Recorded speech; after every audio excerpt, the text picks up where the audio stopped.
We talk about bad movies a lot on this show, but what I would like to tell you about very quickly is a good thing, and that is the Podcast Republic app for Android devices. If you want to hear your podcasts and have them easily organized and trackable, all you got to do is download the Podcast Republic app from the Google Play Store.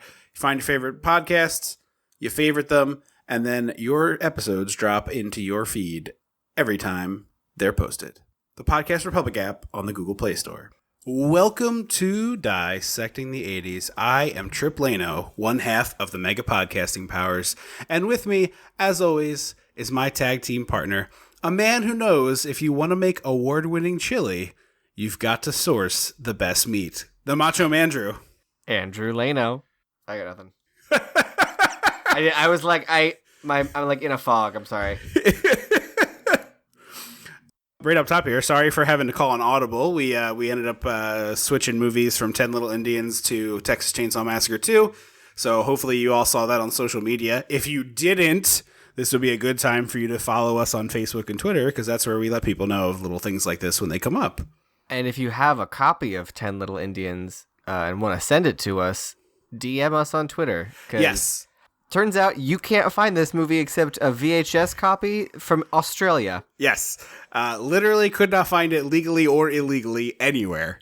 So if you know somewhere, you have a copy, whatever, maybe you have a rental house that has 3 VHS tapes and that's one of them, send it our way. Yeah, we would love to get into Frank Stallone and Donald Pleasance doing Agatha Christie, but unfortunately, there was not to be.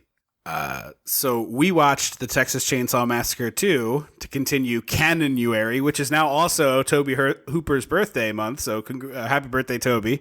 It's now his birthday month? He changed his birthday? Well, we were only doing one Tobe Hooper movie in January, and now we have done 2 Tobe Hooper movies this January. And his birthday is like the 23rd or the 25th or something like that.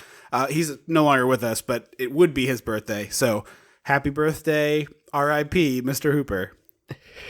In any case, we watched the sequel to his most famous film, The Texas Chainsaw Massacre. So, you know what that means. We gotta go back. We gotta go dissect the 80s. It's your tonally confusing sequel. Something's gotta be done about your tonally confusing sequel. When the mega powers explode. I'm talking about the 80s. Oh, yeah. Great Scott. Cream of the crop. Oh, yeah. Mega powers, yeah. When this baby hits 88 miles per hour, you're gonna see some serious shit. Tonally confusing is absolutely right when you're talking Texas Chainsaw 2. And it's such a bummer, because I'm into the idea of like a black comedy Clue meets original scary movie meets National Lampoon version of Texas Chainsaw, but this movie could not decide what it wanted to... Well, rather, I should say, the studio and Tobe Hooper could not agree on what the movie should be, is what I should say. It's weird, too, because I had never seen this before we watched it for this episode, and so I only knew it by reputation, which is we touched on a little bit in the previous episode, and I don't want to rehash forever, but like this is a black comedy version of Texas Chainsaw, and it kind of is, but it's also very odd comedy as well. Like it's not the kind of Peter Jackson-esque thing I was expecting from, like I was expecting a splatter comedy, sort of like Dead Alive. I don't know if you've actually ever seen that, but I've seen Dead Alive. Yeah, so with the ear in the soup. Yeah. So I was expecting that kind of thing where it's like kind of horrifying but Looney Tunes-ish, and this isn't quite like some of this is pretty gnarly to me, I thought. Yeah, it like I said, it kind of waffles in between. It never like securely sits in either black comedy or horror. It kind of wants to straddle both lines. And I'm 100% sure that's the studio and Tobe Hooper fighting about like, oh, you turned in a comedy? No, we have to make it scary. Like, yeah. Without reshoots. It's just editing. Because there's a couple of cool, scary moments in this, and we can dive into all this in just a sec. But yeah, it's a few things that I wrote that was like that. The way this is would have been hilarious in a different movie. Yeah, a couple of those moments. Yeah. So we start with the crawl of Tex, just like the original Texas Chainsaw Massacre. Now, I do want to ask that question before we start. I'm sorry. Have you seen the first movie? Have you seen the original 70s Texas Chainsaw Massacre? I remember bits and pieces. I don't remember all of it. It's been a long time. Okay. Because I don't like that kind of gritty 70s horror. I don't like that. It just doesn't do anything for me. I like heightened slasher kind of stuff. Because I genuinely love the original Texas Chainsaw Massacre. I watched it for the first time maybe 3 years ago as part of like a Halloween to check off some stuff I'd never seen kind of thing. And I was so smitten, so entertained, so quickly. It's like not just scary, because I think it still is quite effective and scary, but it's also like gorgeously shot for being shot on cheap film, gritty garbage film. There's some really impressive shots that they were able to make on that set that are fabulous. I mean, just really genuinely great. So I highly recommend that movie if you've never seen it. It's relatively bloodless too. Yeah, that's what I was getting at. There's still like human body parts in the movie, right? Like there's like severed bits, but it's not like this movie where you're seeing like someone gets their head chopped off and you see blood spurting out. Although to be fair, in this one it's pretty Monty Python-esque of like blood squirting out. But I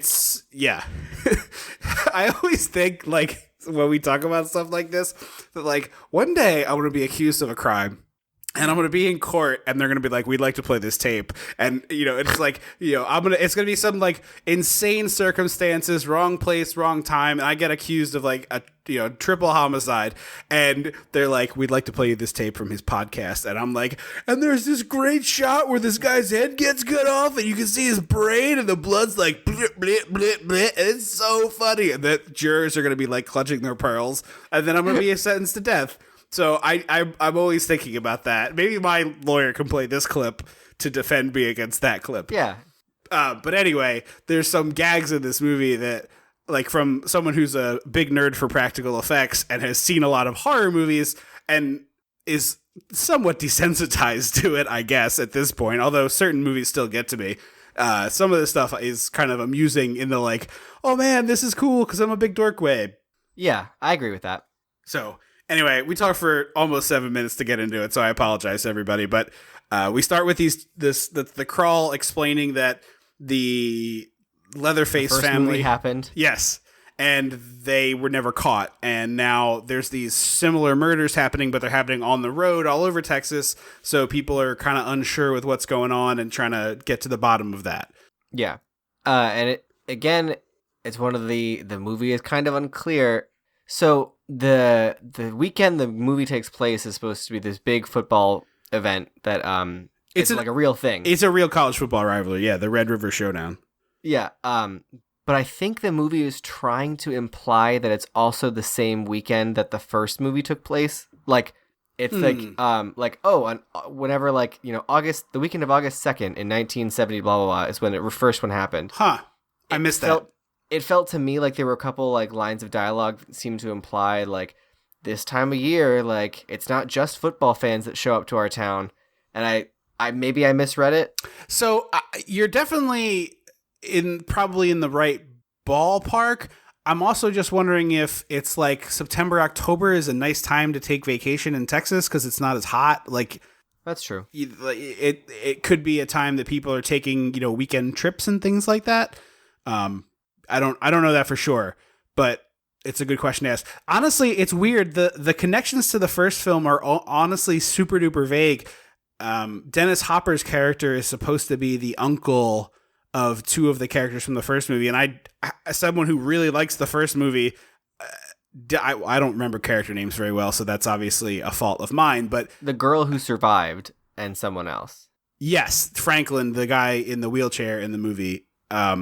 And later that comes back, but I did not put together that connection until reading it later on the internet, which was interesting. But anyway, so we get the scroll, we get the crawl, we're in a convertible with these two. After 3 minutes of credits. Yeah, it's very, very. They're padding this run time. This movie is like a 95er, but the run time on the tin is like 100 minutes because of like long credits on both ends. Yeah. So we got these two guys in this convertible, and one is wearing like those reflective round sunglasses that this is a reference for 3D shapes. Yes, that I believe his name was Chris Moneymaker wore in the World Series of Poker days in the early aughts back during the poker craze. Do you remember the poker craze? I remember that it happened. Yes. Well, I don't think you played, but I played a lot of poker.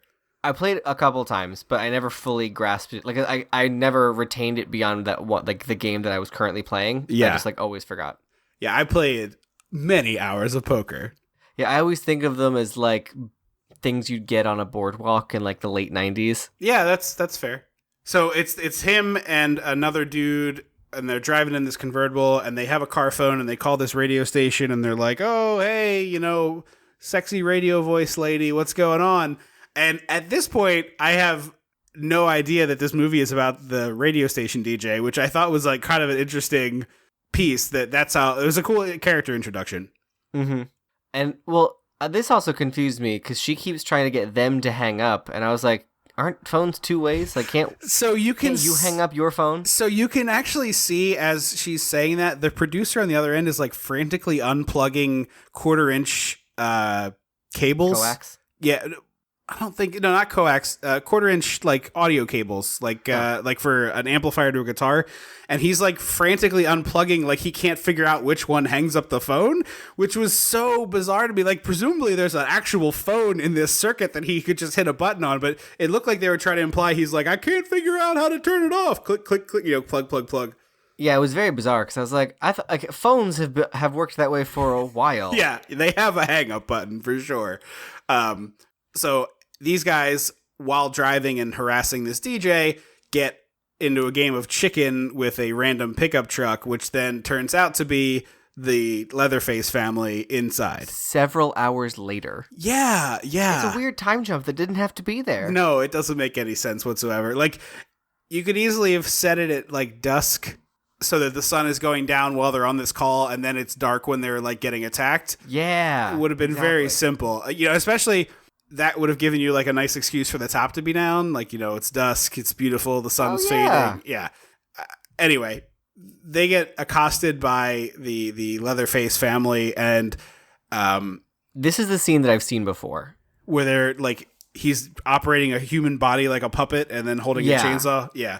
So Leatherface is doing a real disgusting pantomime, with a human in front of him as a puppet, basically. And then he starts attacking their car with a chainsaw. And it was interesting. I actually did a bunch of research on this movie, more than usual, because I was kind of fascinated by it. And the several reviews that I read pointed out that this scene makes it very clear that you're watching a movie, as opposed to the sort of gritty documentary style of filming they use in the first one, which I think... I can see that. And I think that's probably pretty close to what Tobe Hooper would have been intending, as this is more of a black comedy, because the other one feels extremely real all the time. And so it feels like something you found in your friend's basement. Yes. And you're like, where is this from? Yes. Yeah. Yeah. The tagline, "Keep telling yourself it's only a movie," That's not... okay, is that Last House on the Left? Yes. Okay, that's all Last right. House. Okay, because I was it's a 70s movie, is that? Okay, but you could... No, it's Who Will Survive... Who will survive till dawn, and what will be left of them? Okay, you could easily have used the same tagline for the original Texas Chainsaw. It's very gritty, very kind of lived in feel, doesn't feel like a movie. And this, the tone is much bigger. It's very much an 80s sequel. It's, you turn the volume up a little bit more, and it's all those things that you want in this are now here twice as much. Crank the volume, get loud, flashy and loud. Yeah. A little bit of cocaine. Yeah, a lot of bit of cocaine, from what I understand in the production. For this one specifically? Yeah. Dennis Hopper has been... I could not find the original quote, but I saw people alleging that he has once said, at one time or another, said that he doesn't remember making this movie. So when I see Dennis Hopper, my idiot lizard brain goes to King Koopa from Super Mario, just because that's what I knew him. Which is interesting, because this movie was, for the longest time, it was that's the worst movie I ever made, Texas Chainsaw 2. And then he did Super Mario Brothers, and he's like, no, that's the worst movie I ever made. And then I assume later in his career, just everything post 2004 is that list. But Dennis Hopper is a fascinating part of this. But to finish up, so these guys get attacked in the convertible. There's a really good gag where Leatherface is like chopping at the car and he's like cutting pieces off of it. And there's like a, like it would be, I don't think it's funny in this scene, but I think there's a version where this is funny, where the dude in the passenger seat like kind of thinks they got away and he looks over and the other dude has like just a horrible head wound from a chainsaw and is like missing part of his head. Yeah, like I feel like this movie could have benefited from a John Landis, Mel Brooks once over. Yeah. Just like, hey, there's comedy in here and that's what we want to highlight. Let's tighten that up. Just because I think that like that joke could be really funny. Like that would be very Mel Brooksy, very Clue. Like I think that's funny, but this movie doesn't play it right. Yeah, there's a version of this scene where the dude in the passenger seat with a gun who's been like shooting at Leatherface this whole time is like, woohoo, we got away. And he looks over and the other dude's like, just, there's nothing, there's like no head. And he just like, they go careening off into a ditch and like, you know, like a real big launch of the car type jump has to happen there, which probably wasn't in the budget for this movie. Allegedly, Cannon kept screwing with the budget on this. Like, they had a bunch of movies coming out while it was in production, and so like one of the movies did really well, so they gave him a bunch of extra money, and then the next movie tanked, so they came and took a bunch of money, and they did that like multiple times. Again, allegedly. That's the best way to make a movie. Yeah. It's like a shifting budget number. So yeah, like that scene could be really funny, but to me it's not. That's why like I don't feel that this is a black comedy personally. It's something weird in the horror comedy realm, I guess, but I have a hard time putting it in a specific box. It has all the pieces of a black comedy. They're just not put together in the right order. Right. So the guy has a big car crash. We cut to the next morning and Dennis Hopper pulls up to this crime scene investigation and they're like, he sees the weird sunglasses and he's like looking over this car and the car is like careened into a bridge abutment and is like just a mangled mess. And it's got chainsaw chunks out, like slices into the door. Yeah, and none of the cops investigating it have like any concerns over the fact that there's very clearly two different things happened to this car. Like there was an accident, but also... And this is where I thought it was like going to be a nightmare, like a Nightmare on Elm Street situation. Uh-huh. Because as soon as he's like, these look like chainsaw marks, there's clearly more isn't all that happened. And they're like, why don't you shut up about talking about chainsaws in this part of town? Yeah, exactly. And I was like, oh, it's like a conspiracy, like we all agreed to not talk about it. Nope, that never comes to fruition. Yeah, it's a very, very strange choice. So the DJ tries to help, and he's like not having it. And because she says she has the tape. She's like, I saved the tape of this phone call where I was on air when people died on air with me. Yes, yeah. I have this tape, which feels bigger story that we're not touching on. Yeah. But okay. I think that it's supposed to be that this is a very small radio station that doesn't have necessarily a big fan base, so not a lot of people heard this happen. And in the 80s, it wasn't like, you know, somebody would have been listening and then recorded it on their phone and then posted it on YouTube and then like there isn't the mechanism for viralness that exists. So just spitballing. So obviously the radio isn't really a big thing anymore. What sort of current technology do you think they would use to get the same effect? Twitch. Like the guys are live streaming on Twitch? Yeah. In the car? Yeah, they're doing...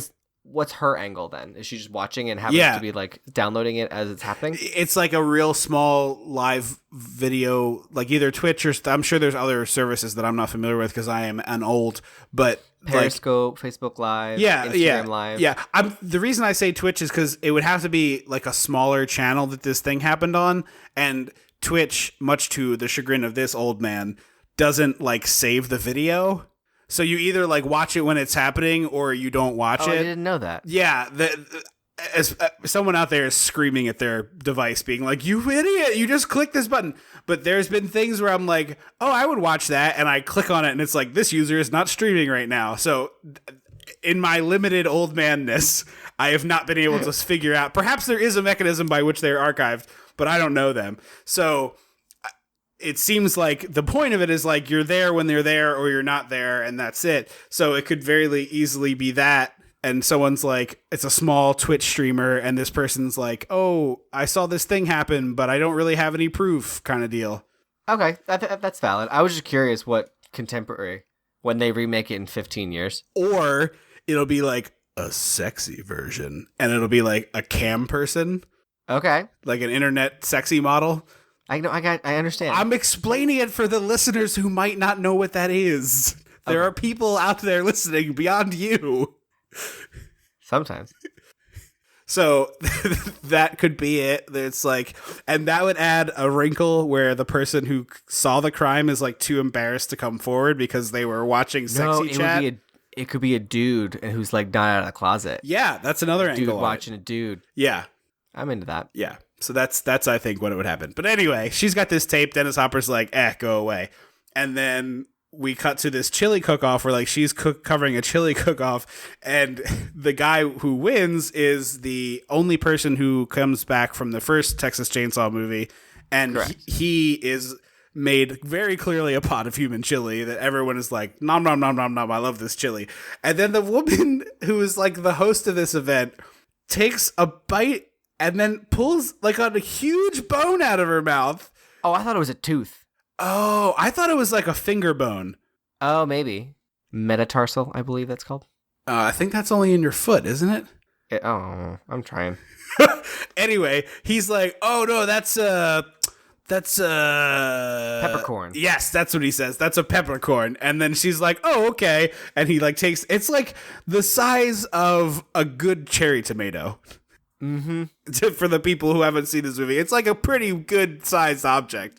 Well, this is so confusing, like what her job is, because sometimes she's like taking requests on the radio, and then they also send her into the field to record. Like, I think what is your role here? I think it's supposed to be like, you know, in the Philadelphia area, there's Preston and Steve, which are you know, two hugely famous morning radio guys. They like host events and stuff.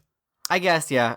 So I think it's just the local version of that. It's like she's the major DJ at this station, and so she has to go get some, you know, live report from the Texas-Oklahoma chili cook-off. Okay.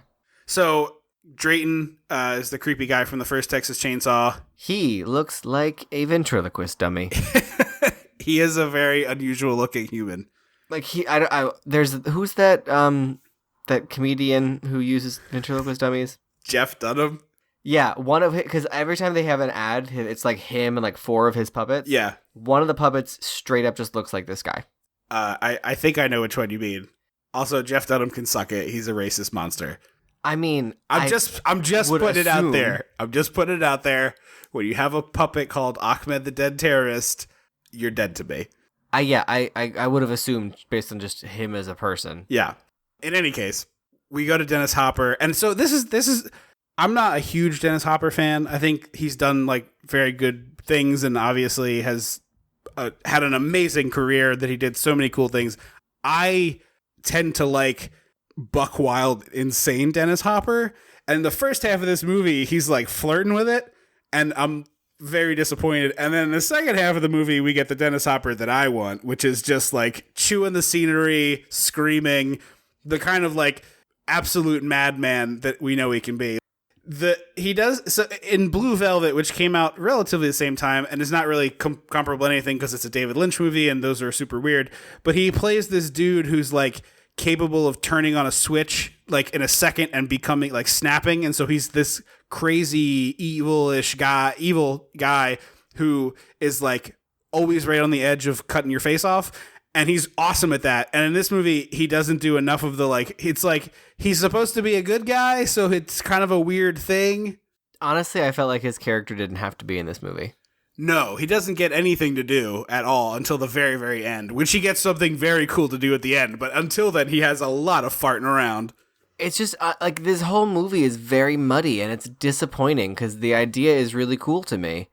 Because he, like, every scene he's in is it's just like, what's happening? Why are you doing this? Right. What is happening? What am I supposed to take away from this? There's a scene that happens in just a second. So first we'll do like probably my favorite scene in the movie, which is when he goes to the chainsaw store, which is a real place in Texas. And I have not been there or anything, but I found this out later.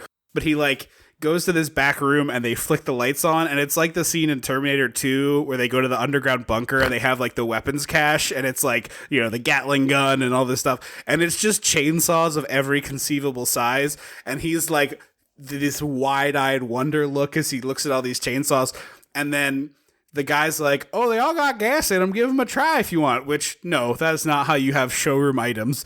And he goes outside and he starts this chainsaw and just starts going like hot ham on this log. He's like chopping it like it's an axe, like onto this log. Which, like, I've not used chainsaws a lot in my day, but that seems like not the right way to use them. No, you don't swing a chainsaw that seems like a real axe. easy way to get injured. Yes, or break the blade and get injured by a flying bit of shrapnel. But as he's doing this to the log, he feels like Leatherface in the way he's like chopping at it and like snarling and kind of smiling. And then the guy who owns or runs the chainsaw store is like jerking smiling and getting okay.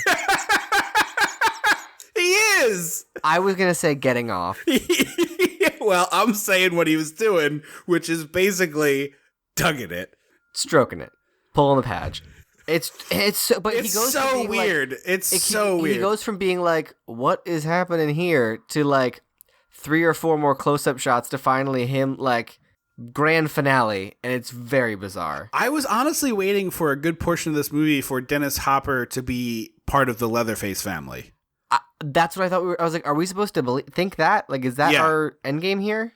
So right after the chainsaw thing, Dennis Hopper is sitting on the stairs with Stretch, the radio DJ we've been talking about, who's an awesome character, by the way, and we'll obviously talk about that as we go here. But they have this conversation on the stairs where he's like, hey, you should play the tape. We'll get attention. The cops aren't working with me. And he kind of explains what he's doing.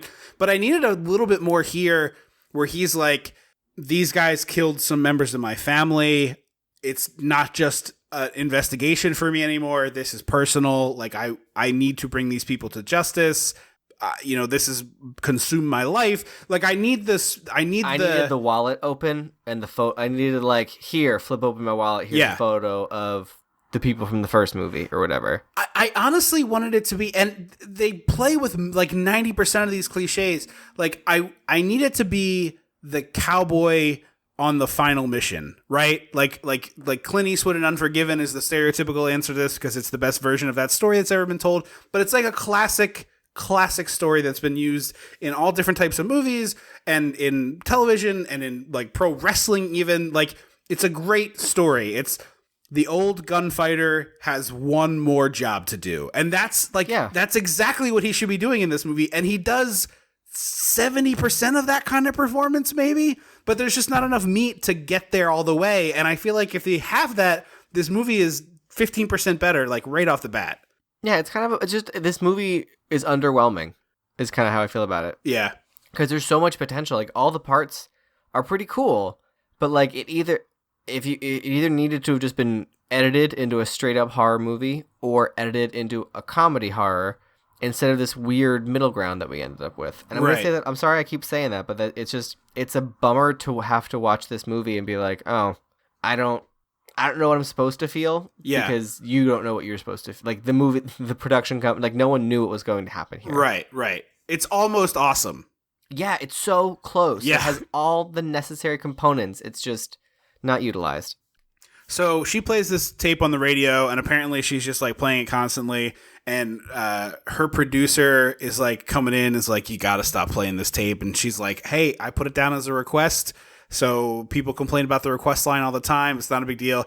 And he's like, this is bad. Like, you shouldn't be doing this. This is inviting trouble. You're literally playing someone's murder sounds. Yes. Like, let's just think. I also think he's like, hey, you heard a chainsaw in there too. We know the legend of this area. This is bad. Like, this is bad. This is not good. You can't just be like fiddling around with this. This is dangerous. Yeah. And I think that the movie would have benefited from more of that, like, the town knows what's going on and looks the other way situation. Right. So she does this a bunch of times, and then she does a radio sign-off, and he uses the same version of the national anthem as in Poltergeist to, like, sign off for the day, which I thought was a cute little thing. That's, like, the perfect... A little tug on the ear to Steven Spielberg. Yes. Well, that maybe he made that decision. No, that's what I mean. Like, it's like, no, Carol Burnett tugged on her ear. I know, you said a tug on the ear to Steven Spielberg. Yeah. Oh, okay. I got you now. I'm sorry. But yeah, like that is like people talk about directors sneaking little stuff like that into their movies, and I'm generally fine with that stuff.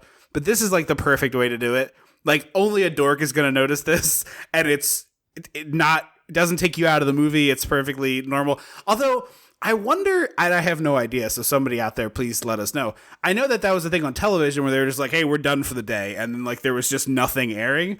And it seems so odd to me that would be the case on radio, but I guess there was no mechanism by which you could just like have music playing continuously unless you had some sort of like 45 record player set up to just loop all night. Yeah, but I mean, also, I can't imagine like there might be a few stations that would stay up all night. Yeah. But this doesn't seem like it would be that station. Yeah, I guess small town too. It's like, who are they playing music for? Yeah. And so her producer leaves. At least he says he leaves, but he comes back later, so that was weird. I thought I missed a line of dialogue where he was like, "I'm gonna go get us a couple of beers" or something like that. Yeah, I don't believe there was one. And then she gets a phone call that's creepy, and she starts hearing noises, and she starts walking through the radio station, and the production design is amazing, because this whole area is just scary. Yes. You feel tense, you feel like enclosed, and it feels dirty, and like you don't know what's there. It also feels like, now I didn't spend a ton of time there because I worked for the sports station, which was like the second class citizen of the thing. And honestly, and I'm using air quotes here, sports show was very only tangentially about sports, but I had a sports radio show in college. Right. And it was tangentially about sports, but it was just this. It was why this exists, because I liked doing it then. But we had a station, and this station in the movie feels so much like the college radio station that I worked at, with just like, it's gross, and people like leave shit everywhere, and there's like random stuff hanging on the walls and tchotchkes and nonsense. It just feels very lived in and real. And this is where we get introduced to, I don't know if they ever actually say his name, but it's Chop Top. Yeah. Played by Bill like Moseley, one of the Rob Zombie crew. Yes. I enjoy Bill Moseley. I've seen him in a couple things. He's creepy as hell. In this movie or in general? Both. I mean, I mean it as a compliment for this movie. I mean, he's super creepy. Because he first shows up and he kind of has this like crazier Beetlejuice without the like fun. Yeah. Like if you took all fun and whimsy out of Beetlejuice, you'd get this. Yes. It's like the darkest timeline Beetlejuice. That's a really good call. Yeah. And the more he is on screen and the more he talks, the more uncomfortable you feel. The tension in this scene is so perfectly built. Yes. Because the whole time I'm like, I don't know what's going to happen, and the scene keeps going. So I'm like, this has to break. Like, there's too much weight on this glass. It has to shatter. So I had a feeling that I knew what the gag was going to be, and it still got me. Oh, did you? Yeah. So he and Stretch start having this conversation where he's like, "Oh, I love your radio station. Can you give me a tour?" And he's like acting like a super fan, but he's insanely dressed, and his skin tone is so gross, and it's like totally awful. And he keeps he's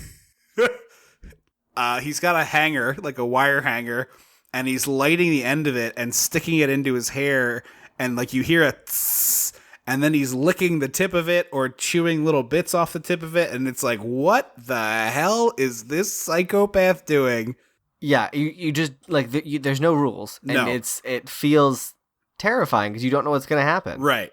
So he kind of like gets her to give him a tour, and she gives him this very fake tour, and then she's like pointing at this exit sign, which becomes Chekhov's exit sign, where she's like, "There's the door, you gotta leave, good night," and then he just keeps saying back to her like, "Good night," and they go back and forth like 3 times, and each time he's just more like flippant about it, like, "Good night." It's just so unsettling. And at this point, she's like edged into a doorway, which is dark, and it's the record vault where they store all their old records. And then at this part, I'm like, okay, she's gonna get grabbed. She's like, I've seen a horror movie before. The girl in front of the dark hallway or doorway, not a good thing happened. But then the way they do it is the lights get flipped on, and Leatherface comes out like chainsaw fully, like it's a Halloween haunted house thing, but he comes out roaring with a chainsaw and like cuts part of the roof on his way through. I jumped. It got me too. So good. And I was waiting, like I was literally going like at any moment someone is popping out of the store. Like a jump scare is coming now. So as I'm watching it, I'm looking and I'm like, she's not standing in front, like in the doorway, like with darkness behind her. She's off to the side. Yeah. And I was like, I have a feeling she's going to like push him in and like shut the door. Oh, okay. I thought she was going to try and like lock him in there and then turn around and Leatherface was in the room with her. Yeah. Instead, she goes running up the stairs and the door here is the door from the movie, the first movie. It's cool. Yeah.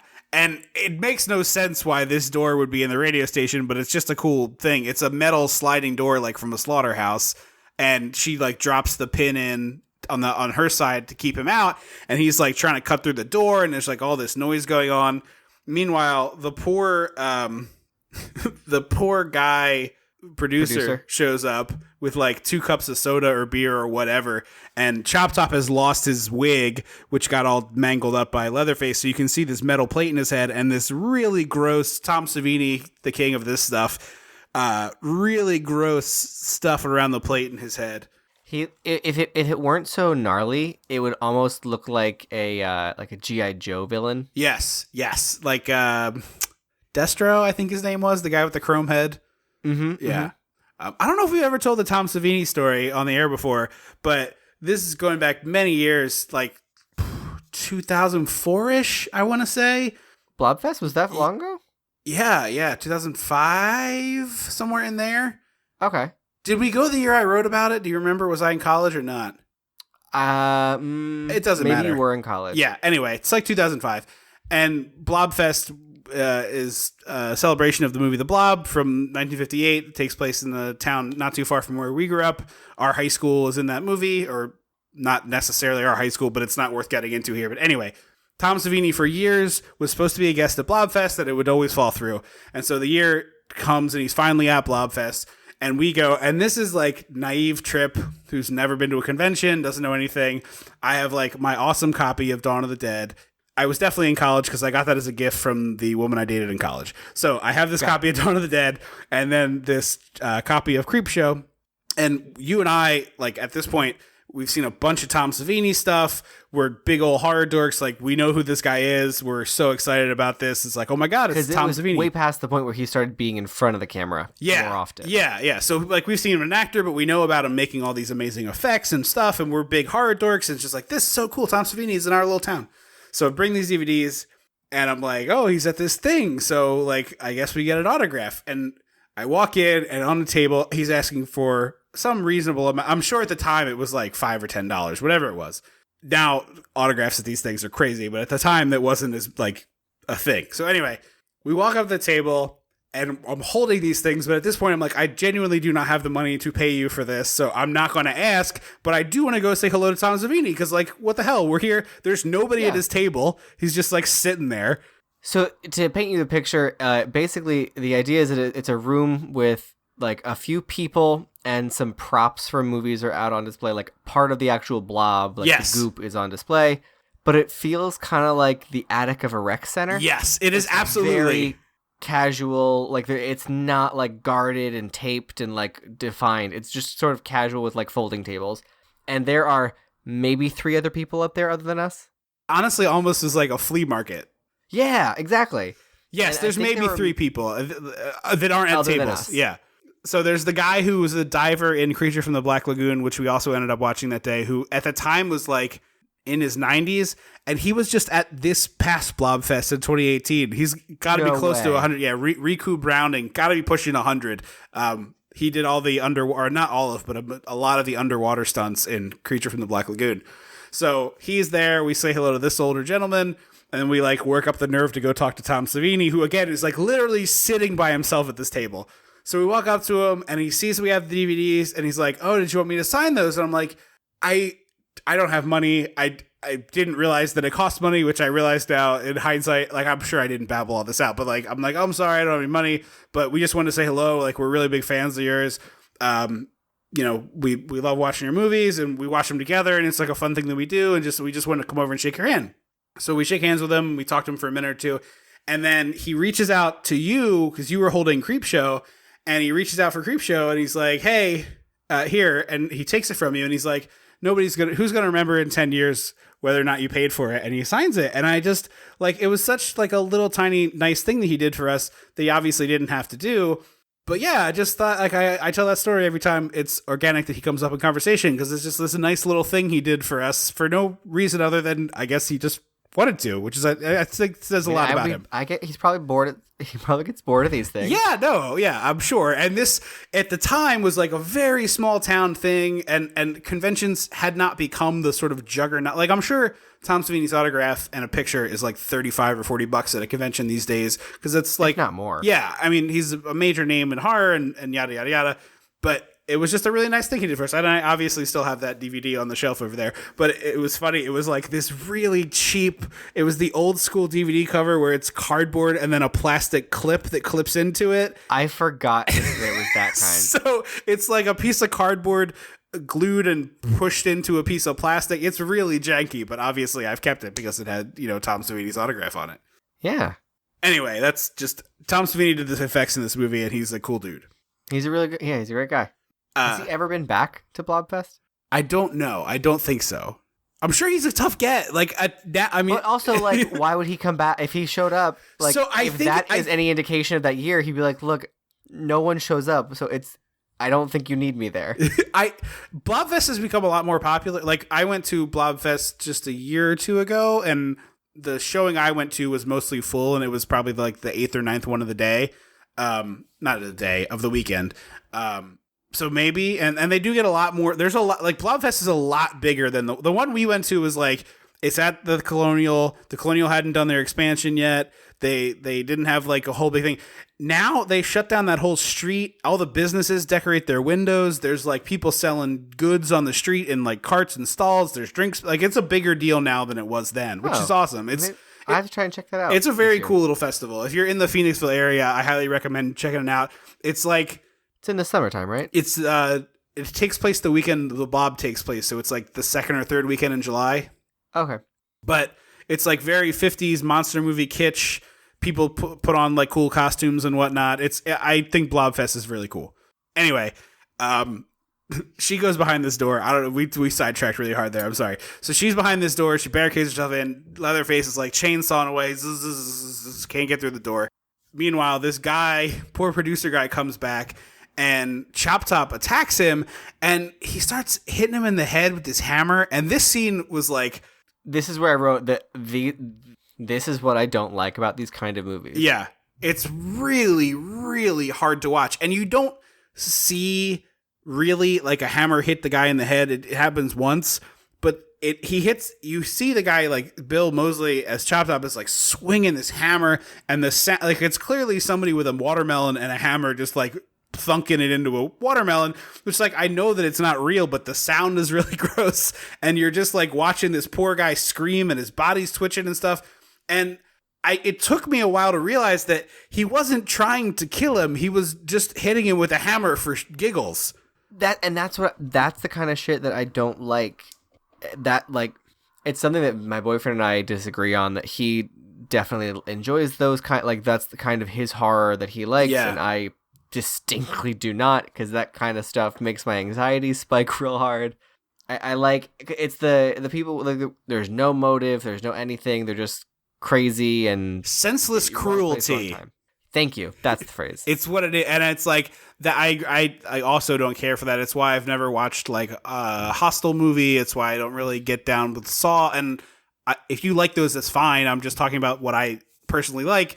I just, the senseless cruelty aspect is way too real for me. And I like to watch horror movies as an escape, which I know sounds weird, but watching Jason hack a bunch of stupid teenagers up doesn't feel real to me in the way that like... There's less emotional weight there. Yeah. And I, like, even in the couple of scenes that we hung out with this DJ producer guy, he like has some character, and I feel bad that this is happening to him, as opposed to like the faceless, nameless cardboard cutout teenagers. Doublemint twin. Yeah, that's like, hey man, want to get some beers and go out in the woods and smoke a doobie? Hey girlie, let me see your breasts. And then it's like, he gets hit with a chainsaw, and I'm like, I don't really care. Like, it doesn't bother me. But I'm like, oh, this guy seemed like he was kind. Like, he seemed like a nice person. Like a good person. Yeah.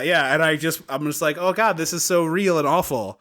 I always say that I like what I call popcorn horror movies, where, like, I still feel comfortable having some popcorn while I watch this movie.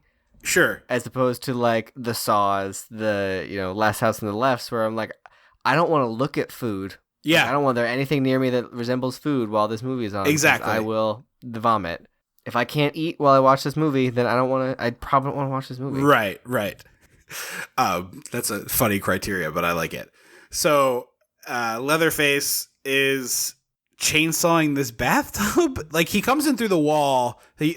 Actually, back up a second there. The whole time he's chainsawing this door, I'm like, why didn't you just cut a hole in the wall, like literally right next to it? You have a chainsaw.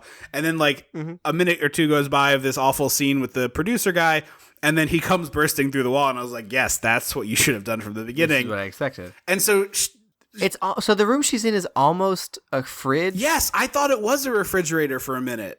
Because there's also like a tub of ice with beers in it. Yes. And there's some other cold, like cases of beer, but there's not like, it's hard to figure out exactly what it is, but it feels very much like a walk-in. Earlier, you heard really loud music, like a live band, so it made me think, oh, like the radio station is connected to a bar, maybe?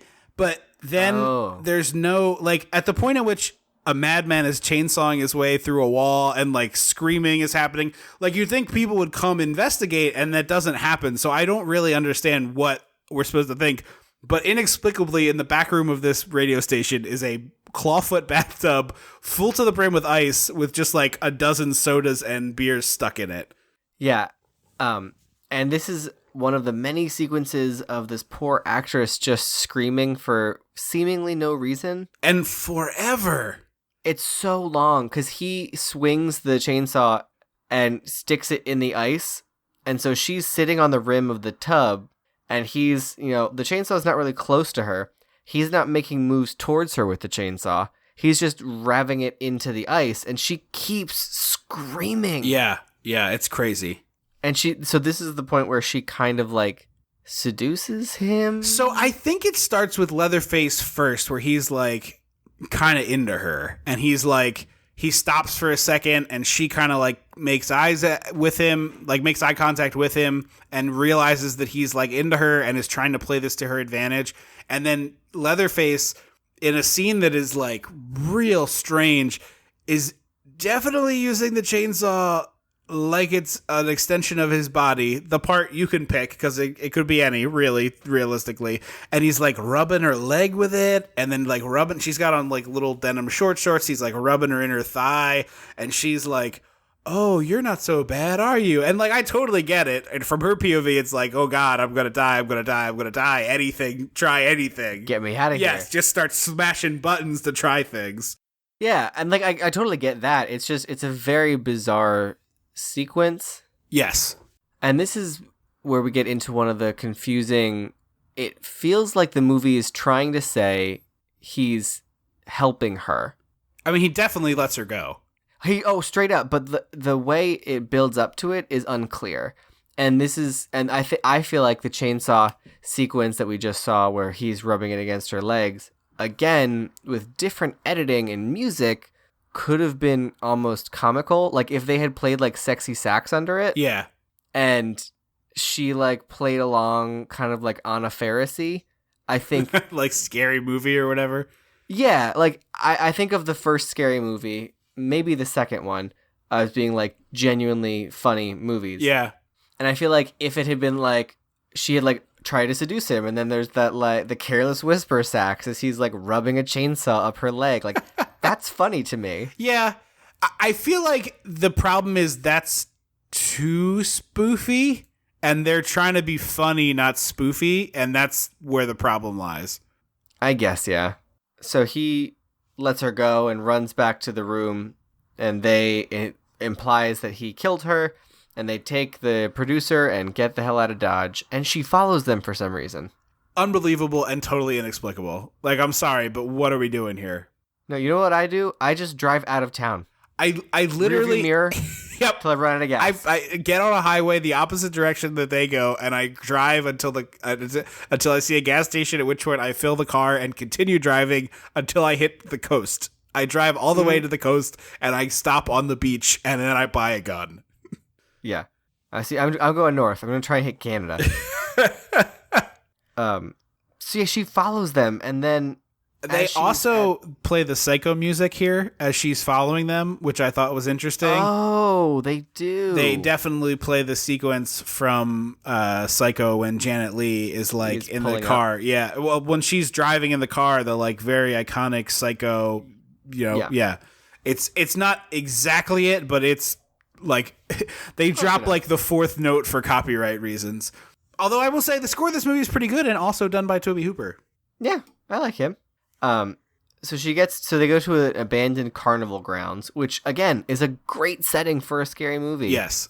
And there's a car behind her, and like as an audience member, you can clearly see the car is being driven by Dennis Hopper.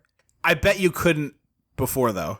Oh, you think? When you watch this on a VHS tape, I don't think you could see it was Dennis Hopper. I think this is like because you're watching it in high definition, you can make out the cowboy hat.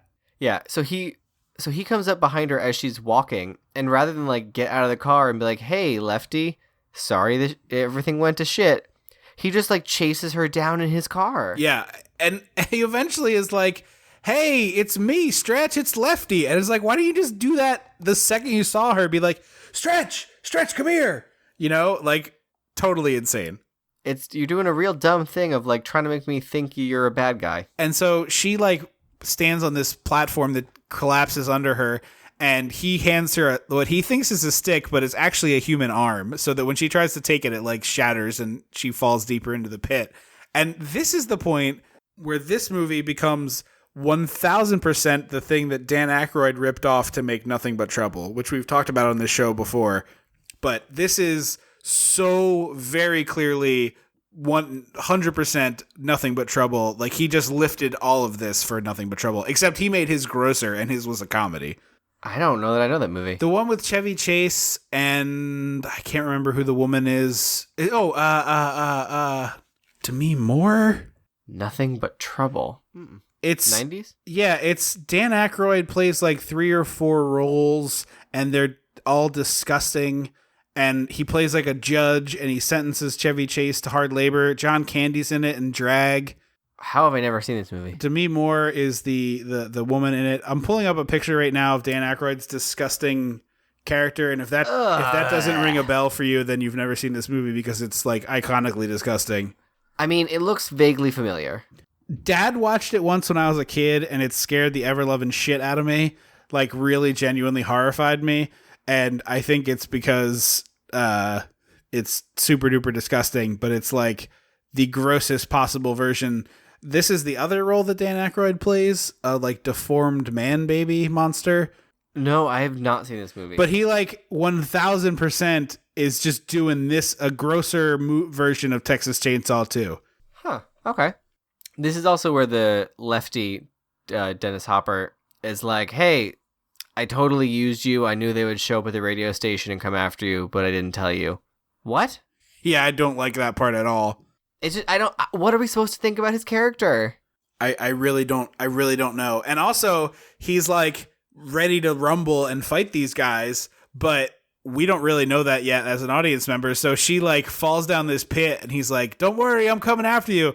And he runs back to the car, and he loads up a chainsaw in each hip and then a huge chainsaw in his hands. And he is like, he pep talks himself like Annette Bening in the mirror. He's like, "I will sell this house today." Yeah. And then turns and runs screaming to the door, stops screaming, stops running, opens it, yep, and then continues running and screaming. Yeah. And I was like, these feel like the jokes that could be jokes. Yes, yeah. With just like a little bit of twist, this is very funny. A lot of screaming in this movie. Yes, too much. Actually, it's funny. At the sequence where she was trapped in the room and Leatherface is like trying to get her, and then he does the bathtub thing, it's like a good minute long of like chainsaw noises and screaming. And I'm watching this movie last night, and it's like maybe 11:30, and I'm like, "Oh, my neighbors probably think I am a psycho. Let me find that remote. Down, down, down, down, down, down, down." Also, the actress who played Stretch also played a character named Stretch in Sharknado 4, so perhaps connected universe. That one is not. So I looked this up too. I did the research. I think that this interview with her predates the Sharknado thing, but go for it. You say it. So she said that Stretch shows up 2 other times, once in a Texas Chainsaw as a reporter with a different name, and it's the same actress but a different character. I think she doesn't have any name in the Texas Chainsaw 3. Yeah, but she shows up as a reporter, and they're like, the head canon is that, oh, she changed her name and is still a reporter. Yeah. And then she shows up in Hatchet 3, I think, or something. Yes. One of the Hatchet movies. 3. And is still the idea is that it's still Stretch, but like unofficially. Right. And then she plays someone named Stretch in Sharknado 4, but she doesn't consider that part of the Stretch canon. Yeah. The Stretchverse. Yeah. I will say, as far as horror leading ladies go, I like Stretch a lot as a character. She gets a fair amount to do. I give a crap about her. I would watch Stretch in a different movie, I think. I wish she was in a more sensical movie, because I'm like, you're being stupid, but I think it's trying to be funny as opposed to just like being silly, stupid, funny, and being a smart final girl. Right. So she falls down this little thing. Dennis Hopper goes in with his 3 chainsaws. He finds a wall that's bleeding. He pokes at it. It's all full of intestines and whatnot that just come like bursting out of the wall. Sure, I guess that's what they do with them. And he decides that he's going to chainsaw all the support beams. This is the Dennis Hopper that I wanted to be in this movie. He starts screaming, "I'm bringing it all down!" and then chainsawing the support beams of this room, just like one after another, just like knocking down parts of this building. You know, I like that Dennis Hopper. I just don't understand it in this movie. No, it doesn't make any sense. And I wrote very confused. That was my note. I wrote that a few times. Yes. And Stretch finds herself in a room full of dead bodies where they cut people up for the meat. Yeah. And this is by far the grossest scene of the movie. It is. And this is another one where the internet tells me that this is Leatherface trying to save her, but I do not see it that way. It's certainly harder to feel that way based on what happens in this sequence. So Leatherface and Chop Top and I can't remember the other cat's name, but the guy from the first Texas Chainsaw. Drayton. I knew it was a D. So Drayton is like, all right, chop up the meat and get to it. And so people have read this as Leatherface being like fed up with being the errand boy, servant girl for the family and like having to do all the labor, which is like kind of I now only want to see a version of Cinderella with Leatherface. That is what people like. I read more than one review where people basically were like, this is the Cinderella Leatherface. And I'm like, all right, I guess, but I feel like you're doing some stretching there. But now I Pardon just want to see where he's like scattering bird seed to the chickens. He's got the like laundry on his head as he's like soaping bubbles, and that's what. Now I want to see that. He's got like it cuts to the line of laundry, and it's just his various leather faces hanging up. Various like just full body skin. Yeah. See, that's funny. That would be a funny version of this if like Leatherface is like Cinderella. If he's like arms deep in a wash bucket and like literally hanging a suit of skin up on a drying line. I'm so here for like that. It's gross. I realize it's gross, but there's a funny way to do that, and I think it could be possible. But again, that's like spoof territory is the problem. But I'm okay. To me, I am too. I'm just saying I don't think they wanted to make a spoof movie. I don't think that would be unprecedented. I think to hire the guy who made this classic movie to then direct the spoof version of it. I bet that person would do a good job theoretically. Yeah, I think you would. I think you do a great job. To me, I feel like the only horror comedy that isn't a spoof that I can think of that does it super well is Shaun of the Dead, which is still kind of a spoof. Yeah, but it's not. To me, spoof has the ultra heightened aspect. Yeah, no, you're not wrong. I'm just saying Shaun is close. Shaun cuts it close, but I think it's still I would call it more horror comedy than spoof. Have you seen Tucker and Dale? Oh, I have seen Tucker and Dale. That I feel like that lends itself more to spoof. Yeah, that one has the sort of height of spoofness in it, although it's not a spoof movie. Also a very good one. Yeah. Anyway, this scene's really disgusting, so let's just like power our way through it. They I just want to talk about cinder leather. Yeah, I know. Well, so it's cinder leather, and it's also of mice and men with Leatherface. Of mice and leather. Of mice and Lethy. Like he is definitely Lethy instead of Lenny because he's like I'm here for it. This real dumb oaf who like breaks the thing that he loves. So he starts hacking up this guy, and it's gnarly. I mean, it's a Tom Savini effect. It's disgusting. He takes the electric turkey carver. Yeah, and he's like hacking this guy up. She makes enough noise that he sees her, and this is why I think people talk about him as he like protects her, because in the first movie, Leatherface impales this girl on a meat hook. Yes, this Leatherface is like, oh my god, this woman, and he like tries to make her like him, like not make her like him as in make her fond of him, but make her similar to him. He puts this guy's face over her face and then this guy's cowboy hat, and then he starts dancing with her while they're both wearing Leatherface masks, basically. And like at first I thought he was like, oh, if I put this leather skin face on, this human face on your face, no one will like, and you just pretend to be dead, they will ignore you. Yes. And then he picks her up and starts dancing with her and then ties her up and leaves. And I was like, well, now I'm confused because this doesn't feel like he's helping her anymore. Right. It's like he has a pet now and he wants to keep it for himself. Yes. So the dude wakes up with like genuinely enormous pieces of his body missing, like huge. And his face. Yes. And he's like, stretch. And it's very, very gross. It's very, very, very gross. And then it goes right into silly territory because he's like, darling, this hurts. Yeah. It's like, well, you got hit in the head with a hammer about 12 times, and then he face-offed you. But didn't put one back. I want to take his face off. So he like unties her, and then he falls down dead. And it's weird, uncomfortable, but like clearly supposed to be funny. Yes, but then immediately she has this emotional moment with his dead body where she like puts him back together, and then she says, I love you. And I don't think it's like a romantic thing. I think it's just that like I cared about you and I never said it kind of thing. But it's the shift in tone is like she's tied up, and so she turns around so he can cut her loose, and he's holding a kitchen knife and just like stabbing at the air because he's very clearly almost dead. And like I thought he was going to end up stabbing her, which would be like kind of a black comedy thing.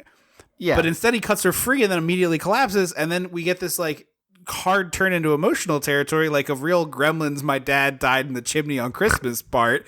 And it's like, well, wait a second. Like I was giggling, I guess, and now I'm sad again. Like I was kind of with you, and now you lost me again. Messy and incoherent. So the three Leatherface boys have a big fight as she like scampers around what is admittedly a very cool set. Like is just I love this set. Yeah, and it is again just straight up what Dan Aykroyd rips off for Nothing But Trouble. So if you want to see more sets like this, you should watch that terrible movie. Hopper is like walking through, and then he finds a body in a wheelchair and is like, Franklin. But this is the part where I like feel very, very confused because so Franklin is a character from the first movie who was in a wheelchair, which I did not put together while watching this, but I did later read it and was like, oh yeah, I forgot about that. But the Leatherfaces, I'm picturing them with like a welcome mat, like the Leatherfaces, have been moving around. So are they just like carting all these bones and bodies around? Like what are they driving around in that they have like at this point they'd have a freight truck full of bodies? No, I don't think they're moving around. But no, explicitly they are. This is not the Leatherface house this is not the house from the first movie at all. No, but I think this is their home base now. Right, but did they moved Franklin's corpse in his wheelchair to wherever they are now? I mean, that feels very Sawyer Family. Because they have like weird stuff made out of bones and things as furniture and whatnot, but which I could see them moving, but this is just like a random body that they moved. I don't know, it just seemed odd to me. So anyway, he finds Franklin and is like, I'm going to avenge you. Leatherface pops out at Stretch and chases her all through these caves as Hopper starts just swinging a chainsaw all over the place. Yeah, so Stretch tries to escape, but like has to go in between two tunnels, and so they see her clearly. Yeah. And they're like, "We'll go after her." So he starts chasing her, but then they catch her, and so she's running towards Dennis Hopper, who's like running down this tunnel, and she's screaming bloody murder. And I know Dennis Hopper has a chainsaw running, which is obviously a loud thing, and they're in a cave, which exacerbates that. But she's screaming, and Leatherface is chasing her with a chainsaw, and Dennis Hopper seems completely unaware of what's going on, that like there's a person he could be helping, and he just starts chainsawing this tunnel and causes it to collapse. yeah, it feels very much like Stan Lee's headphones cameo. Yes, exactly. So it collapses, and they capture her. Well, they have a long, awkward standoff where they're like, "Ooh, Leatherface has a girlfriend," which, like, again, is almost the tone of funny, but is uncomfortable because I'm afraid for this girl. I don't want her to die. Yeah, the reward, you haven't earned your reward. Yeah. Of the joke. Yeah. And they're like, "It's sex or the saw, kid. Sex isn't worth it. I've been alone all my life. You worship the saw. Worship the saw." It's so weird. So she gets knocked out by a chop top, wakes up tied to a table, a la the first movie. And now we're doing the exact same scene from the first movie where it's like, Grandpa's gonna do the death blow. Grandpa, except now Grandpa's 137 instead of 120 or whatever he was in the first movie. And so a very cool makeup effect by Tom Savini on this actor. It's impeccable. Yeah. This 137-year-old man he was famed for being someone who could kill a cow in one fell swoop at the slaughterhouse, and then they went to a mechanized system and he got shuttered out of it, and that was the end of it for him. So he comes to the table, and they literally tell this whole long story, again, just lifted from the first movie, about like Grandpa and the slaughterhouse and the whole, like, how did we get to this place as the Sawyer family. Goes on, I think, way too long. And then they're like, "All right, bring the girl up." And Leatherface tries to kiss her, which is crazy. Yeah, it's because I feel like I thought Leatherface had more of the, like, wants to be, like, there's elements of Leatherface that, like, want to be a woman. Like, I thought that was more explored in these movies. Like, isn't there one of these movies? I mean, he's wearing puts lipstick on it? He's wearing one with lipstick on it in this scene. Like, he has a more made up face that he's wearing, but I never got the impression that the idea was that he wanted to be a woman necessarily, although it could be that. It could be that I just missed that subtext. I mean, either way, it's it's not representation. Yeah, I was like, as I was saying, it's like, it's not like we're doing like this is something that could be meaningful to someone who's a member of the transgender community. Like, it's pretty opposite of what anybody would want to be representative of them, I think. Yeah, but for some reason I thought that was part of it. Like I said, it could be. It's not overtly in the first one, and obviously it's not in this one. The only other one I've seen is the remake that came out in like the early 2000s, the first one, which I have an amusing story that I'm going to tell in a bit here as we get to the end, because that's the only time I'll ever get to tell in this podcast, and it's worth telling. Deal. Yeah, so that it was weird. I was confused by Leatherface a lot, because Ed Gein, who is Leatherface's bassist, right?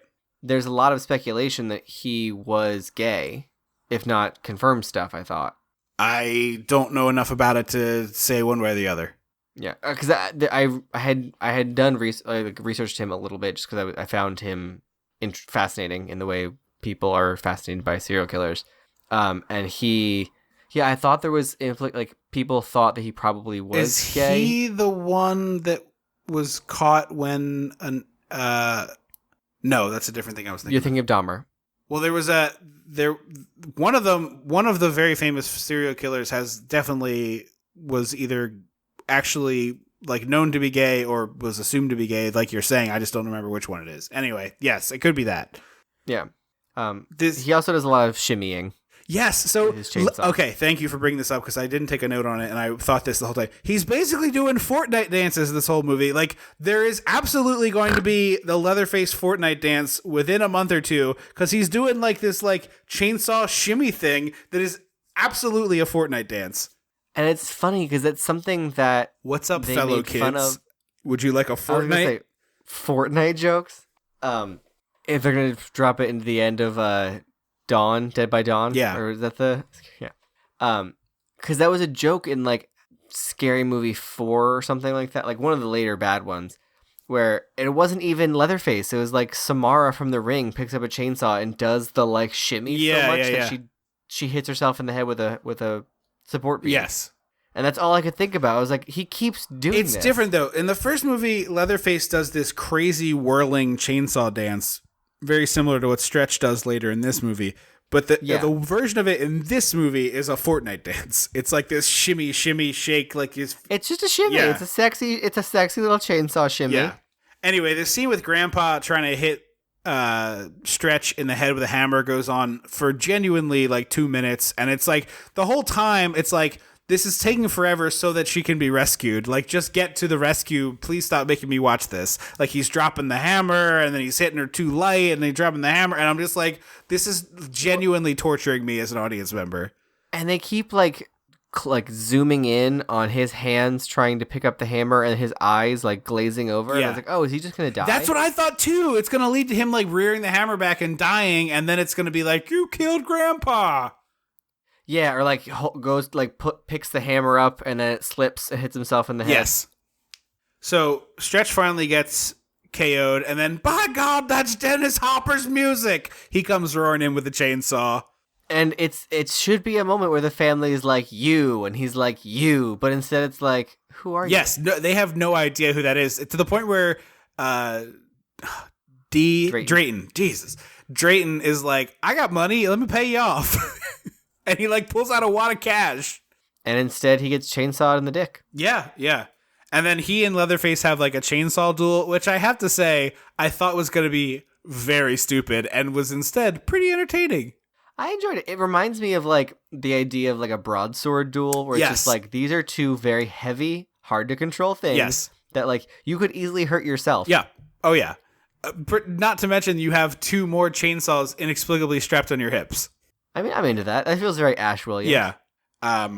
So Chop Top is chasing Stretch, and they're fighting. Like, there's like this rope bridge that has a cool sequence. And I don't know how much of his own stunts Bill Moseley was doing, but either he or the stunt performer here is doing some really impressive stuff with like jumping up and pulling himself up with just his arms and like chasing her down. And they're like, you know, wiggling all over this cave, basically.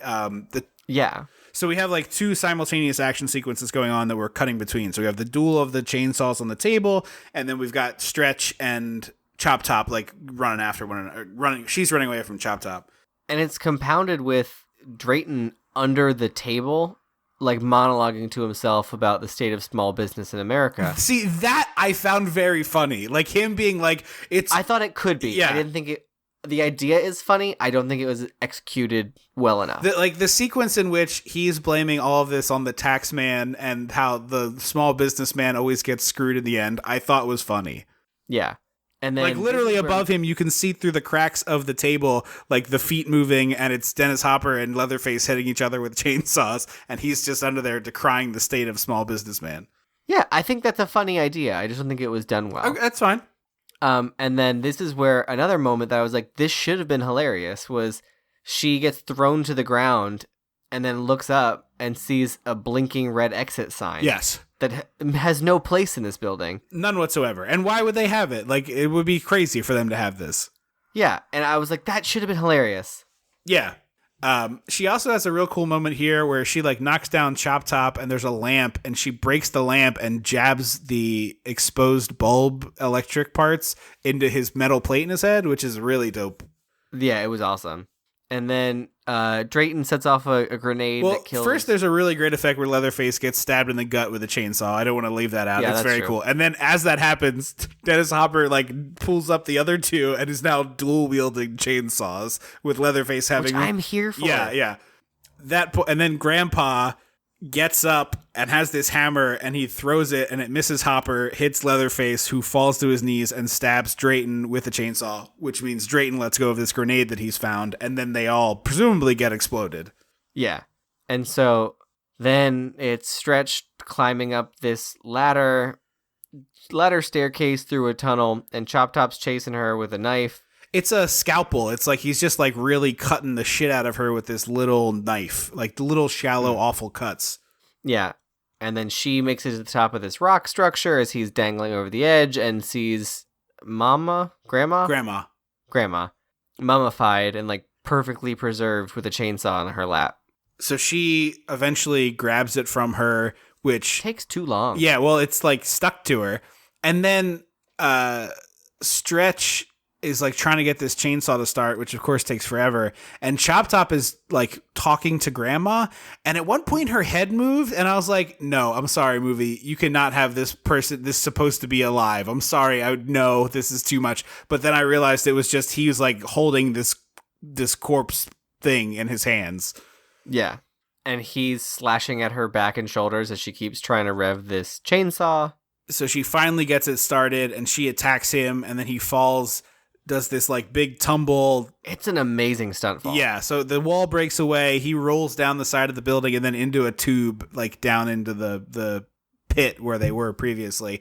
And Stretch, now covered in blood, does the whirling chainsaw dance from the end of the first movie while screaming. Yeah, and I was rather underwhelmed by this movie. I don't think I was as underwhelmed as you, but I was disappointed because I feel like I said, it's almost awesome. Like I liked it well enough. I think it's a very interesting thing that the sequel to this like pretty gritty horror movie that scared a lot of people out of their minds has a sequel that's this insane. Like it doesn't make any sense that this is the sequel to Texas Chainsaw Massacre. The fact that this is released as Texas Chainsaw Massacre is kind of buck wild. I agree. But also that Tobe Hooper was like, no one got the dark comedy in the first movie. Yeah, I'm like, buddy, I've seen that movie. Where is it? I don't like, see any of it. We should have as a collective been like, okay, here's the raw footage. Yeah. You edit it then. Yeah. I want to, like, where do you think it is? Show me on the tape where you think it's funny. Like, go ahead. Yeah. Let's John Madden yellow circle. Yeah, this. exactly. Can you get on the telestrator and walk me through the comedy? So, what are your final thoughts? I think this is the only Texas Chainsaw Massacre we'll ever get to do. So, what are your final thoughts? Is it? The sequel is 1990. Oh, you're right. It's not bad. It's just not as good as it could have been. Yeah, I liked it a little more than you. I think I would recommend it. It's kind of one of those... It's a soft recommend for me. I think it's one of those situations where you're like, you kind of have to see this to believe it. Like, it is crazy enough that I think if you're into horror at all, that you're going to be kind of like, wait, what? And in a good way. So I would recommend it. I would just like a flat recommend. And we are going to play Cannon or Cannon with this. I was going to say. But I want to tell my Texas Chainsaw Massacre story because it's the only time I ever will get to tell this story with any real relevance on the podcast. So the remake comes out. I've never seen any of them. And I honestly really got into horror when I was in college. I think it was around there, like late high school, college.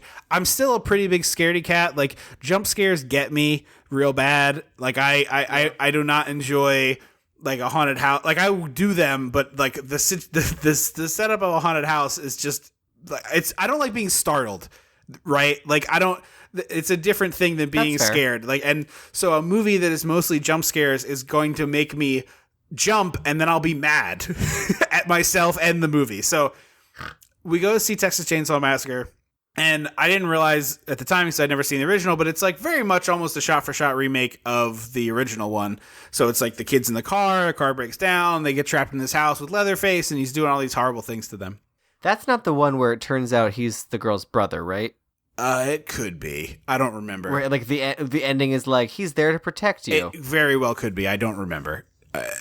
There's like 3 of them that have come out in the modern era. That is definitely the plot of one of them. But anyway, the end of this 2004-ish Texas Chainsaw Massacre, the girl gets out of the house and she's running away and she ends up in the slaughterhouse and Leatherface is chasing her.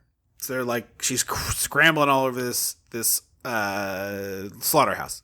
And as I'm watching this movie in the theater with my friends, I've like slowly drawn myself up onto my theater seat.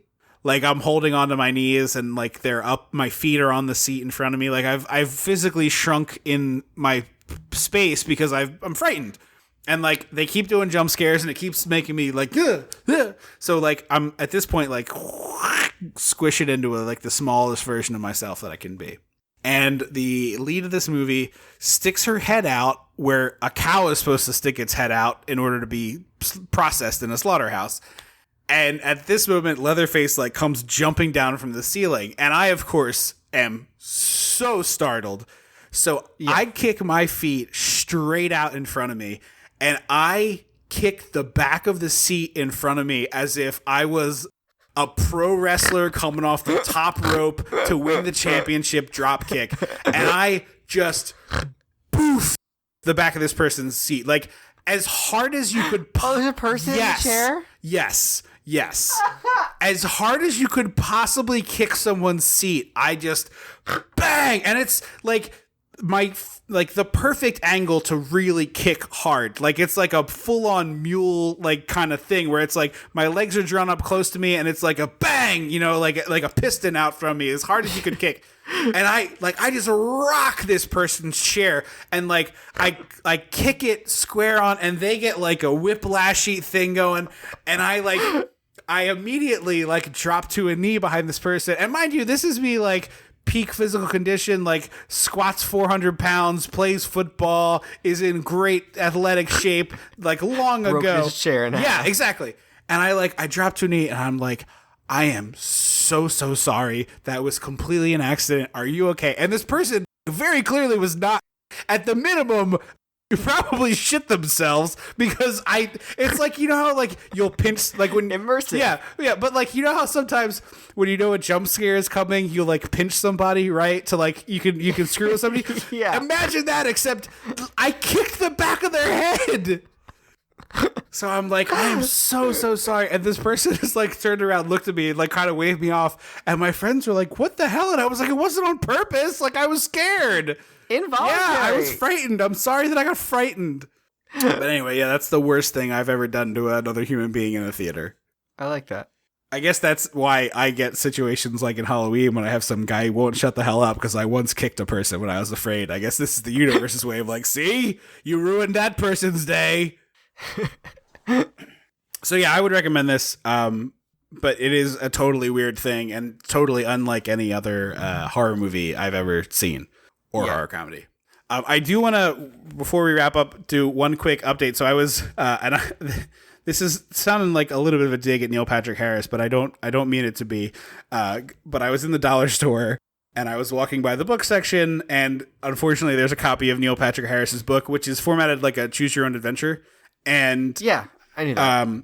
So I've flipped through this book and I happened to open a page that starts with, it's 1988 and you're in the director's trailer on the set of a film based on the old novelty song Purple People Eater, starring you, Ned Beatty, Little Richard, and a profoundly unhappy Shelley Winters, who spends most of her days moaning about back pain and droning, where's my pillow? Where's my pillow? So he talks about this movie. He says, oh dear Lord, it is a horrible movie. Just, yeah. And it requires you to work with two of the more unpleasant people you will ever encounter in show business. One is co-star Dustin Diamond, playing the role of Big Z, who goes out of I forgot about that. Goes out of his way to offend pretty much every person he comes across. And then he says, like, later he publishes this autobiography, who says that Neil Patrick Harris had a love affair with his friend Ed Alonzo, who was both straight and married, and that he had not even met at the time of this movie. So he just like says he's telling all these tales at school. He says the second less than pleasant person is the one you've been summoned to talk to in the director's trailer, Linda Shane, the writer, director, auteur of this visionary sci-fi classic. And she has called you in during this final week of the 4-week shoot explicitly to tell you that, based on the handful of times she has observed your attention slightly wandering over the course of the last month, you are an awful actor to work with, and your bad behavior, inability to focus, and overall lack of talent will most likely doom this movie to failure. She is wrong, and also you are 15 years old. You run out sobbing, thinking, what an awful thing.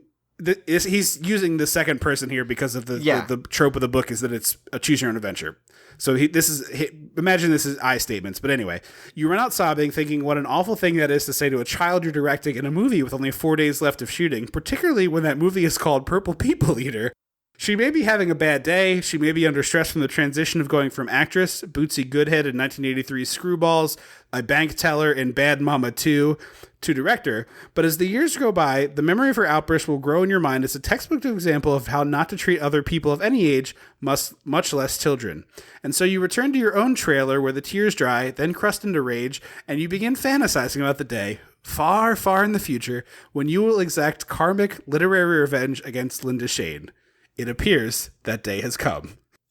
I love that. Yeah. But I had no idea Linda Shane was such a jerk. Yeah, it's crazy. Well, again, there's like no information. Literally in Neil Patrick Harris's book, I read you the entirety of the bit on Purple People Eater. As far as we can tell, is the only information ever released about the creation of that movie. But yeah, what a Dustin. What's that? Unless Dustin would something. Yeah, perhaps he put a whole bunch in his book about jumping on trampolines. But anyway, apparently the director of Purple People Eater, huge asshole. That sucks. Yeah. So anyway, I just wanted to share that because I happened. Because was this pre-Doogie Howser? I want to say Doogie Howser is like I thought he was about that age when he did Doogie. Me too. Doogie Howser was 89 to 93, so just before Doogie Howser. I would have sent her a muffin basket. Love Doogie. Yeah. Anyway. I know, or a bouquet of purple flowers. Eat this. That's the level of petty I am, though. Well, anyway, I thought I would share that. So that's the two tangentially related things. Thank you all so much for listening to the show. As we said at the top, if you'd like to find more of us, we're on Facebook, we're on Twitter. You can also find everything you ever wanted to know at dissectingthe80s.com. I do want to take a quick second to let you all know that we have now hit the $50 a month level on Patreon, which is something that's really exciting. It helps support the show. We've just recently we upgraded to better hosting for the show, and we've also made some homemade recording booth boxes that we're hoping is going to improve some of the audio quality. So I'll post a picture of those once we have them up. But at the $50 a month level, we were promising you all a bonus episode, which we have released there. So now if you sign up for Patreon at the $5 level, you get 3 bonus episodes of Dissecting the 80s right off the bat. Once we get $80 a month, we're going to do a bonus commentary track, and that's for all Patreon supporters. The bonus episode at 50 is for all Patreon supporters. So $2 level, whatever you sign up at, you get that one right as soon as you sign up. But if we get to 80, we will have a commentary track. I'm going to put a little sweetener on here and say that if we get to 80 before the end of February, that we will do that commentary track as a power hour, which I don't think I got Andrew's approval on before saying this on recorded medium. And so what I know of Power Hour is it's a YouTube video that's an hour long, and then the songs. So what we will do is we will do a shot of beer every minute for the first hour of a movie, and then be pretty drunk for the rest of the commentary. Okay.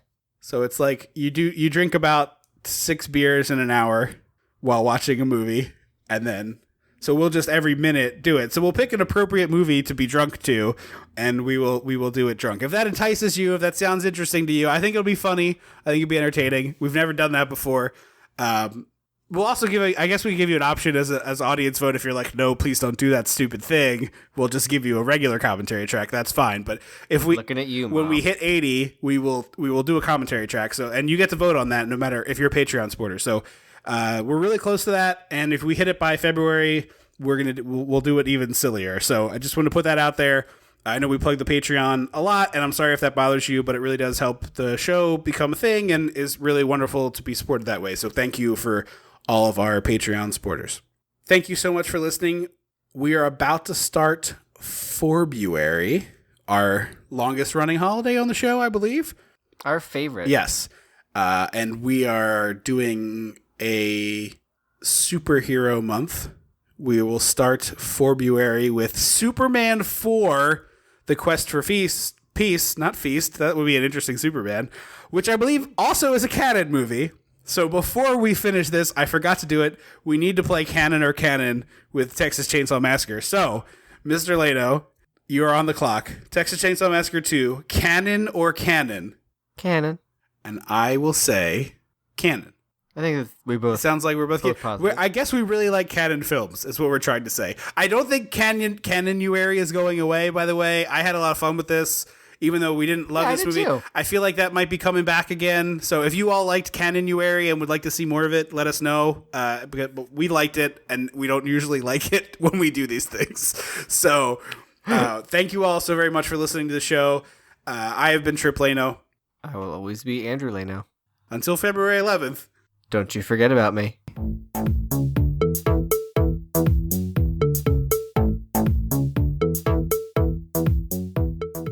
Dissecting the 80s is a Chum Some of This production.